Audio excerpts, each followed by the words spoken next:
हमारे चैनल में आपका स्वागत है। सबसे पहले लाइक करें, सब्सक्राइब करें, बेल घंटी को दबाएं, ज़्यादा से ज़्यादा दोस्तों को शेयर करें। चलिए हम चलते हैं। आपको जो मुग़ल साम्राज्य की स्थापना कैसे हुआ, मुग़ल साम्राज्य की स्थापना कैसे हुआ, इसके बारे में हम समझेंगे लुसेंट जीके से कि मुग़ल साम्राज्य की स्थापना कैसे हुआ, उसकी उत्पत्ति कैसे हुई। तो देखिए, मुग़ल साम्राज्य जो है वो बाबर था। मुग़ल साम्राज्य का संस्थापक बाबर था। कौन था? बाबर था। यूपीएससी, एनडीए, एसएससी, रेलवे सभी एग्ज़ाम में, ऑल एग्ज़ाम में ये पूछे जाते हैं सवाल, और प्रश्न उत्तर इंटरव्यू में भी आते हैं। चलिए हम इस पर कुछ सवाल देखते हैं क्या है। पहला सवाल है, मुग़ल वंश का संस्थापक बाबर था। मुग़ल वंश का संस्थापक कौन था? तो बाबर था। मुग़ल वंश का संस्थापक बाबर था। बाबर एवं उत्तरावती मुग़ल शासक तुर्क एवं सुन्नी इस मुसलमान थे। बाबर ने मुग़ल साम्राज्य की स्थापना की। बाबर ने क्या किया? मुग़ल साम्राज्य की स्थापना किया था। पदशाही की स्थापना की, जिसके तहत शासन को बादशाह कहा गया। मुग़ल साम्राज्य की स्थापना बाबर ने की, इसको बादशाह भी कहा गया। बाबर 1526 ईस्वी से 1530 ईस्वी तक इसने क्या किया, इसके बारे में हम देखते हैं। बाबर का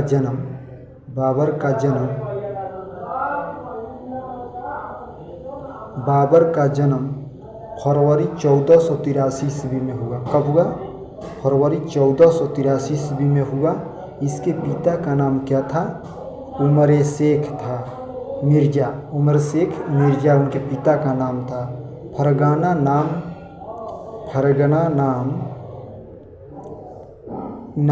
फरगना नामक एक छोटा सा राज्य के शासक थे। किसके थे? फरगना नाम के। फरगना की गद्दी पर 8 जून 1494 में बैठा। क्या बैठा? 8 जून 1494 में बैठा। बाबर ने 1507 ईस्वी में बादशाह की उपाधि धारण किया। अब सवाल में आएगा कि बाबर बादशाह की उपाधि कब प्राप्त किया? तो 1507 ईस्वी में। कब किया? 1507 ईस्वी में किया, जिससे अब तक किसी भी तैमूर शासक ने धारण नहीं की थी। जो तैमूर के राजाएं थे, शासक थे, तो अभी तक कोई धारण नहीं किया था। बाबर के 4 पुत्र थे। बाबर के कितने पुत्र थे? प्रश्न आ सकता है। बाबर के 4 पुत्र थे। कौन कौन थे? हुमायूं, कमरान, अस्करी, हिंदाल, उसके 4 पुत्र थे। बाबर ने भारत पर 5वां बार आक्रमण किया। बाबर ने 5 बार भारत पर आक्रमण किया। बाबर का भारत के विरुद्ध किया गया प्रथम अभियान 1505 ईस्वी में यूसुफ़-आई जाति के विरुद्ध था। अभियान में बाबर ने बाजौर और भेरा को अपने अधिकार में कर लिया। इस जगह को अपने अधिकार में कर लिया। अब देखिए, पानीपत के प्रथम युद्ध के बाबर ने पहली बार तुगलमा युद्ध की नीति एवं तोखाने का प्रयोग किया। किसके किया? तोखाना का प्रयोग किया। पहली बार पानीपत की लड़ाई जब हुआ तो उसदा अली और मुस्तफा बाबर के 2 प्रसिद्ध निशानबाज थे। कौन कौन थे? निशानबाज थे ये लोग। पानीपत के प्रथम युद्ध में भाग लिए थे। बाबर का द्वारा लड़े गए युद्ध, बाबर जो था किसके कब युद्ध लड़ा उसने देखिए। बाबर पानीपत की लड़ाई 21 अप्रैल 1526 ईस्वी को उसने इब्राहिम लोदी के बीच लड़ा। किसके पास लड़ा? इब्राहिम लोदी के बीच लिखा। अब परिणाम बाबर के विजयी हुआ। क्या हुआ उसमें? बाबर की विजयी हुआ। पानीपत की लड़ाई में बाबर इब्राहिम के बीच जो लड़ाई हुआ उसमें किसकी जीत हुई? बाबर की जीत हुई। खानवा, दूसरा लड़ाई खानवा 17 मार्च 27 ईस्वी को रणसागर और बाबर के बीच हुआ, तो बाबर की दूसरी भी जीत हुई। चंदेरी जो जगह है, चंदेरी की युद्ध जो हुआ 29 जून 1528 ईस्वी को मेदिनी राय एवं बाबर के बीच युद्ध हुआ, तो बाबर ही जीता। घघरा एवं युद्ध, घघरा जो नदी है उसके पास युद्ध हुआ। कब हुआ? 6 मई 1529 ईस्वी को अफगानों एवं बाबर के बीच हुआ, तो इसी की जीत हुई। 4 बार इसने लड़ा लेकिन चारों बार ही जीत गया बाबर ने। इब्राहिम लोदी मध्यकाल का प्रथम शासक था। क्या था? मध्यकाल का प्रथम शासक था, पहला शासक था। क्या था? पहला शासक था।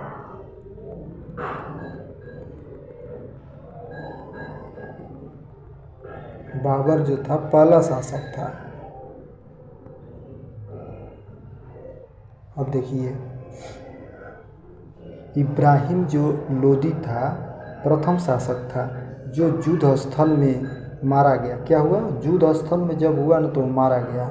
इसके बाद उसका मित्र ग्वालियर के राजा विक्रमजीत भी युद्ध स्थल में मारा गया। उसका जो ग्वालियर में जो उसका राजा था, मित्र था, वो भी ग्वालियर के युद्ध मारा गया। ग्वालियर आपको पड़ेगा एमपी के पास, एमपी में पड़ता है, एमपी राज्य में पड़ता है। जहाँ आपको एक जो अभी जो 8 चीते आए थे कुन्नूर में, तो ग्वालियर से 200 किलोमीटर कुन्नूर पड़ता है। इंटरनेशनल वहाँ पर कुन्नूर पार्क है, उसी में 8 चीता को रखा गया, वहाँ से नज़दीक पड़ता है।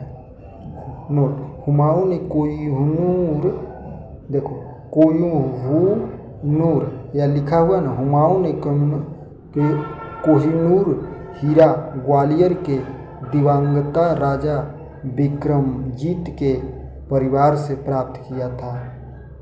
हीरा ग्वालियर के दिवंग राजा से प्राप्त किया था, हीरा प्राप्त किया था। बाबर को अपनी उदारता के लिए कलंदर की उपाधि दी गई थी।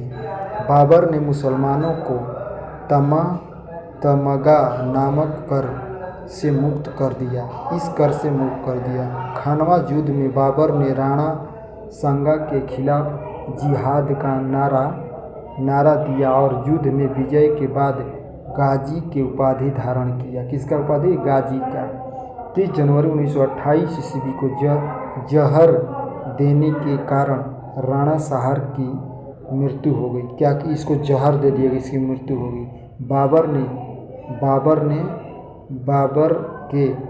बाबर ने बंगाल के शासक नूर शाह के साथ 6 मई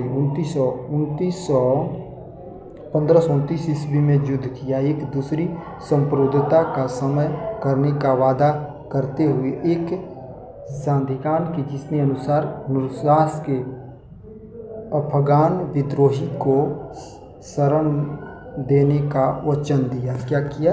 उसने वचन दिया कि तुम्हें मैं शरण दूंगा, तो उसको शरण दिया। करीब 48 वर्ष की आयु में 26 दिसंबर 1530 ईस्वी को आगरा में बाबर की मृत्यु हो गई। क्या हुआ? देखिए, जब बाबर था 48 साल की उम्र हो गई उसको, और वो आगरा में 26 दिसंबर 1530 ईस्वी को उसको मृत्यु हो गई। कब मृत्यु हो गई? 26 दिसंबर 1530 ईस्वी को आगरा में मृत्यु हो गई बाबर की। इस प्रश्न में भी आ सकता है कि बाबर की मृत्यु कब हुआ, तो 26 दिसंबर 1530 ईस्वी में। कहाँ हुआ? आगरा में हुआ। प्रारंभ में बाबर के शव को आगरा के आरामबाग में दफनाया गया। कहाँ दफनाया गया? औरंगाबाद में गया। बाद में काबुल में उसके द्वारा चुने गए स्थान पर दफनाया गया। उसने चुना था कि मेरे को काबुल में ही दफनाया जाना चाहिए, तो उसको काबुल में दोबारा दफनाया गया। बाबर के मातृभाषा क्या था? तुर्की था। बाबर की मातृभाषा क्या था? तुर्की था, लेकिन अरबी और फारसी का भी अच्छा ज्ञान था। बाबर ने अपनी आत्मकथा बाबरनामा तुर्की में की रचना की है, जिसका अनुवाद बाद में फारसी भाषा में अब्दुल रहीम खाना ने किया। अपनी आत्मकथा में बाबर ने औपचारिक बागों की योजनाओं और उनके बनाने में अपनी रुचि का वर्णन किया है। और अक्सर ये बाग दीवार से घिरे होते थे तथा कृत्रिम नहरों द्वारा चारों भागों में विभाजित आयताकार अहाते में स्थित थे। 4 समान हिस्सों में बांटे होने के कारण ये 4 बाग कहलाते थे। 4 बाग बनाने की परंपरा की शुरुआत अकबर के समय से हुआ। 4 बाग की जो परंपरा हुआ तो बाग बगीचा बनाने का, तो किसके अनुसार हुआ? तो अकबर के समय में हुआ। अब देखिए,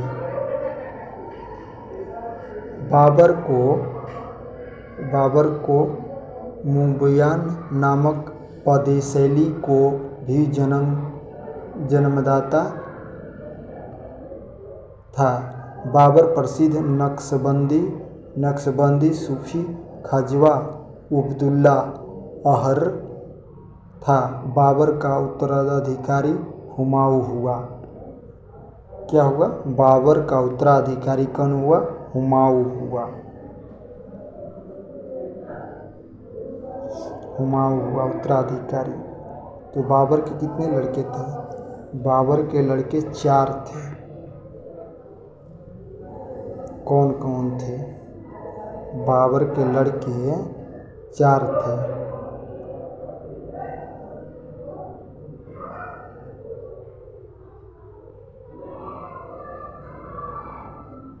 देखिए, बाबर के लड़के कितने थे? 4 थे। तो कौन कौन थे? तो हुमायूं था, कमराना था, हुमायूं था, कमराना था, अक्सरी तथा हिंदाल था। तो हम हुमायूं के बारे में समझते हैं। उत्तराधिकारी जब बना, कौन बना? उत्तराधिकारी हुमायूं बना।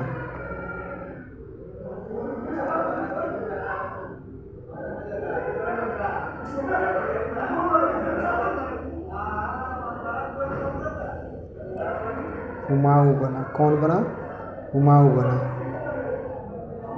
नसीरुद्दीन हुमायूं 29 दिसंबर, क्या हुआ? 29 दिसंबर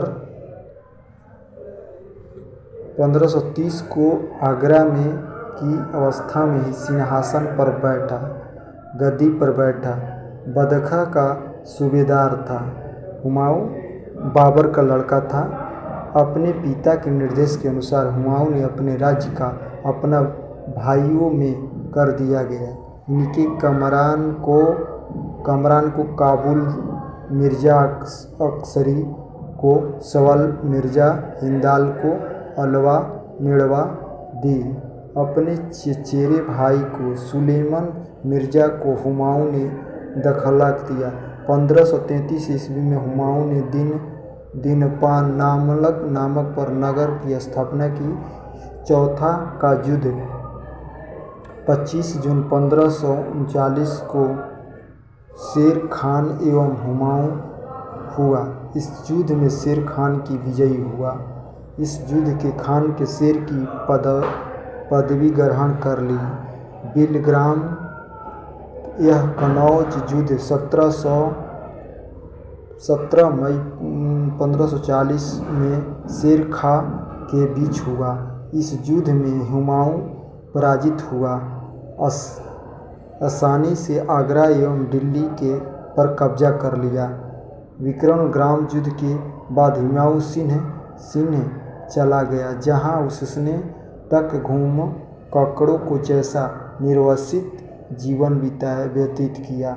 निर्वाचन के समय हुमायूं ने हिंदल के अधितत्व गुरु सी मीर बाबा दोस्त उर्फ मीर वली अकबर जमीन हिमादा बाबा ने बेगम से 29 अगस्त 1541 को निकाह किया, यानी शादी कर लिया। कालांतर में हिमादा से अकबर जैसा महान सम्राट का उनका हुआ। 1555 में हुमायूं ने पंजाब के सूरी शासक सिकंदर को कर पुनः दिल्ली की गद्दी पर बैठ गया। हुमायूं द्वारा लड़े गए 4 प्रमुख युद्धों का क्रम है: देवरा, चौसा युद्ध इसी ने लड़ा था। कब लड़ा था? 1539 में। बिलग्राम युद्ध कब लड़ा था? 1540 में। सरहिंद युद्ध लड़ा था 1 जनवरी 1556 को दिन पनहार भवन में स्थित पुस्तकालय मंडल की सीढ़ियों से गिरने के कारण हुमायूं की मृत्यु हो गई। हुमायूं के बारे में इतिहासकारों ने लेनपूल ने कहा कि गिरते पड़ते इस जीवन से मुक्ति हो गया, ठीक उसी तरह तमाम जिंदगी की गिरते पड़ते चलते रहता था। हुमायूं ज्योति में विश्वास करता था, इसीलिए इसने 7 दिन तक 7 रंग के कपड़े पहनने का नियम बनाया। क्या किया? नियम बनाया। 7 दिन 7 कपड़े पहनने का नियम बनाया हुमायूं ने। अब देखिए शेर शाह 1540 ईस्वी से क्या किया? शेर शाह ने 1540 ईस्वी में 1540 से 1545 ईस्वी के सुर साम्राज्य का स्थापना किया। किसका अपना किया? सुर शाह की स्थापना किया। अफगान वंशीय शेर शाह सूरी ने डॉक्टर के आर कानूनों को अनुसार हरियाणा प्रांत के महेंद्रघाट स्थान पर इब्राहिम के पुत्र हसन के घर वर्ष में शेर शाह का जन्म हुआ। परमात्मा शरण की विचन शेरशाह का जन्म वर्ष 1472 में हुआ था। इनके नाम फरीद खां था। वह सूर वंश से संबंधित था। हसन खौज जौनपुर के राज्य के अंतर्गत सासाराम के जमींदार फरीद ने एक शेर को तलवार के एक ही वार से मार दिया था। इसे बहादुरी से प्रसन्न होकर बिहार के अफगाना शासक मिर्जा बहादुर खां लोहनी ने उसे शेर शाह खां की उपाधि बताया। शेर शाह बिलग्राम युद्ध 1514 ईस्वी में दिल्ली की गद्दी पर बैठा। शेर शाह की मृत्यु कालिंजर के किले के जीतने के क्रम में हुआ। 1545 को ये मृत्यु हो गई। मृत्यु के समय उक्त नाम का चला रहा था। कालिंजर का शासन कीर्तन सिंह था। हिंद तथा ईरानी वास्तुकाल का समान का प्रथम था। शेर शाह था मकबरा, जिसे शेर शाह का मकबरा कहाँ है? तो शेर शाह का बिहार में जाएंगे तो सासाराम में इसका मकबरा बना हुआ है। शेर शाह का मकबरा कहाँ बना? सासाराम में झील के बीच में पर निर्मित किया गया है। झील के बीच में बना है शेर शाह का मकबरा। रोहतास यानी रोहतास जिला जो है बिहार के, वहीं पर है किला एवं कोहनी दिल्ली नामक मस्जिद का निर्माण शेर शाह के दिल्ली नामक मस्जिद का निर्माण शेर शाह के द्वारा किया गया। जामा मस्जिद जो बना है तो शेर शाह ने ही बनाया था किया गया। शेर शाह ने रोहतासगढ़ के दुर्गा कनिज के स्थान पर शेरसूर नामक नगर बसाया। शेर शाह का उत्तराधिकारी उसका पुत्र इस्लाम खान बना। शेर शाह की भूमि माप के लिए 32 अंक वाला सिकंदरी गज था एवं सन दंडगी का प्रयोग किया करता था। शेर का शाह समय पैदावार का लगभग 1/3 भाग सरकार लगान के रूप में वसूली करती थी। इसके 178 ग्रेन चांदी का रुपया एवं 380 ग्रेन तांबे का दाब में चलवाया। काबुलियन एवं पट्टा था शुरुआत शेर शाह ने की थी। शेर शाह ने 1541 ईस्वी में क्या किया? 1541 ईस्वी में पाटलिपुत्रा को पटना के नाम से पुनः स्थापित किया। देखिए, पटना जो हम लोग बिहार के पटना को देखते हैं कि पटना नाम है, तो पटना का नाम कब बदला? शेर शाह ने क्या किया? 1541 ईस्वी में पाटलिपुत्रा का पुनः नाम बदल दिया, पटना नाम रख दिया, स्थापित कर दिया। इसके ग्रैंड के ट्रंक रोड मरम्मत करवाया। डाक प्रथा का भी प्रचलन शेर शाह के द्वारा किया गया। शेर शाह ने जो पोस्ट ऑफिस है तो डाक का भी चालू किया, प्रचलन के शेर शाह के द्वारा किया गया। मलिक मोहम्मद जयंती शेर शाह के समकालीन थे। थैंक यू दोस्तों। अगर अच्छा लगे तो सब्सक्राइब करें, ज़्यादा से ज़्यादा लाइक करें, सब्सक्राइब करें, ताकि आपको हमारा वीडियो आप तक सबसे पहले पहुंच सके। थैंक यू दोस्तों।